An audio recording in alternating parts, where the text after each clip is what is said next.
Hi అండి. మా బోల్ట్‌కి fever. ఎప్పుడు సమ్మర్ వచ్చేసరికి బడ్డీ సిక్ అయ్యేది. ఈసారి మా బోల్ట్ సిక్ అయ్యాడు. అసలు వాడిని అలా చూస్తుంటే ఎంత బాధ అనిపిస్తుందోనండి. వాడికి తడి బట్ట వేసుకుంటూ, సిరప్ వేసుకుంటూ, గ్లూకోజ్ వాటర్ తాపుకుంటూ అలా ఉండిపోయాను ఇంకా.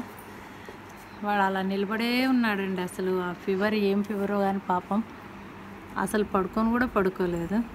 అలా తడి బట్ట వేస్తే ఈవినింగ్కి కొద్దిగా పర్వాలేదు, ఈవినింగ్ పడుకున్నాడు.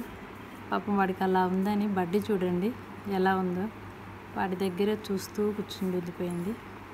తల్లికి చాలా బాధ కదండి, పిల్లలకి ఏదన్నా బాగలేకుంటే. అసలు వాడిని చూస్తుంటే నాకే ఎంత బాధ అనిపిస్తుంది. ఈ సమ్మర్లో పెట్స్ ఉన్న వాళ్ళు కొద్దిగా వాటిని ఎండలో తిరగనీయకుండా కొద్దిగా జాగ్రత్తగా చూసుకోవాలండి, లేదంటే చాలా బాధపడాల్సి వస్తుందేమో.